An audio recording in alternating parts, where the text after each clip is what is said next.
কি করলাম আর কি পাইলাম? স্বজন কাকেও যেন আমার লাশ শুইতে না দেয়।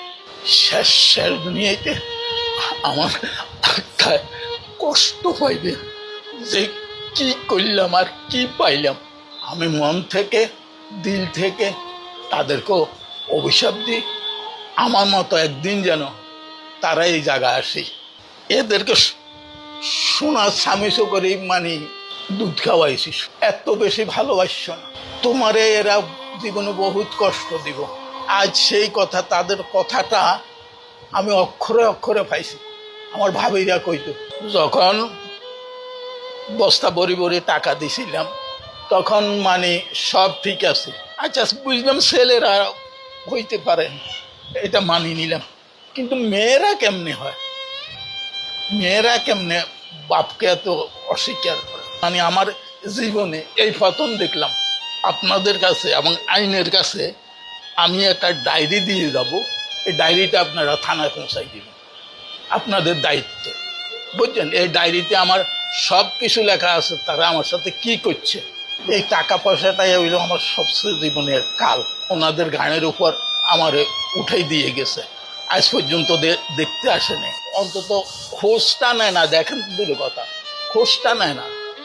এইটা কি ধরনের ছেলে? এটা কি অশিক্ষিত? অশিক্ষিত হইল এক কথা, আর আমার মেয়ে কি অশিক্ষিত? যে মেয়েরে আমি পুতুলের মতো রাখছি, বুঝছেন? আমি কি তাদের কাছে টাকা পয়সা চাইছি? কিচ্ছু চাইনি, ভালোবাসা চাইছি। যাকে এটা আমার ভাগ্য আছে। আমার জীবনে আমি বহুত বিদেশ করছি, বহুত টাকা কামাইছি, বহুত টাকা খরচও করছি, বুঝছেন? আজ দুরবস্থায় ওনাদের ধারো পান্তে পড়ে আছি, ওনাদের দয়ায়। ওনারা যে এতটুকু করছে, এতটুকু করে, এটা আমার জন্য হাজারো। তা আমার শুধু একটাই অনুরোধ থাকবে, আপনারা এই জিনিসটা মানুষে দেখাইবেন, আমার ছবিটা দেখাইবেন, ছেলে মেয়ে যেন দেখতে পায় যে তার বাপ কি অবস্থা আছে, বুঝলেন? বিদেশে ছিলাম আমি 95 হইতে, সৌদি আরবে ছিলাম 2016 সাল পর্যন্ত, বুঝছেন? তারপরে যখন বস্তা বড়ি বড়ি টাকা দিছিলাম তখন মানে সব ঠিক আছে, ছেলে ঠিক আছিল, মেয়ে ঠিক আছিল, সব ঠিক আছে।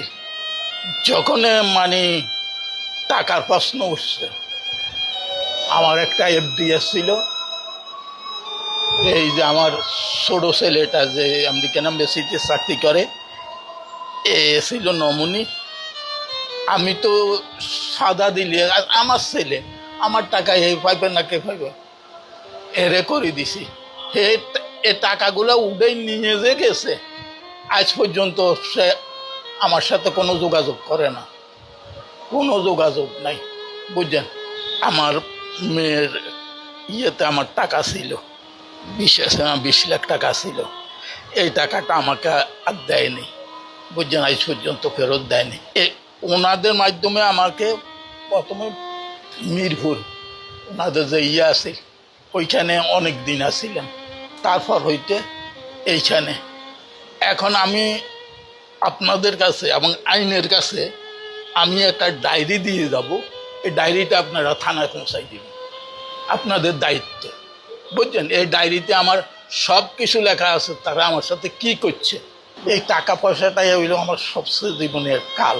আমি মন থেকে দিল থেকে তাদেরকেও অভিশাপ দিই, আমার মতো একদিন যেন তারা এই জায়গায় আসি দাঁড়ায়, বুঝছেন? আল্লাহর কাছে এদেরকে সোনার স্বামীসো করে মানে দুধ খাওয়াইছি, সোনার স্বামী, বুঝছেন? এত বেশি ভালোবাসছ না তোমারে, এরা জীবনে বহুত কষ্ট দিব। আজ সেই কথা, তাদের কথাটা আমি অক্ষরে অক্ষরে পাইছি। আমার ভাবিরা কইতো, খুব ভালো আছে, যে কদিন আল্লাহ বাঁচি থাকি এই আমি এইখানে থাকব।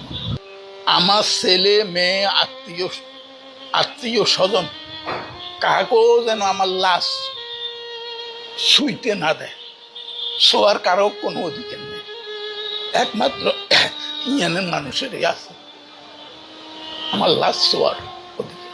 আমার সন্তানদেরকে আমি এইটাই বলবো যে দেখো, আমার সাথে তোমরা যারা যা করছো এটার ফল তোমরা পাইবা। এইটার ফল আল্লাহ তাআলা আমি দিল থেকে বলি রাখছি, এইটার ফল আল্লাহ তোমাকে দিবে, একদিন না একদিন দিবে। এটার ফল তোমরা ভোগ করতে পারবা। পরে আমারে তো ওনারা জায়গা দিছে, সেটা খাইবার দিছে, থাকার জায়গা দিছে, এদেরকে আল্লাহ যেন এইটাও না দেয়। বিশেষ করে আমার মেয়েকে যেন না দেয়। শেষ শেষ দুনিয়াতে আমার আত্মায় কষ্ট পাইবে যে কি করলাম আর কি পাইলাম।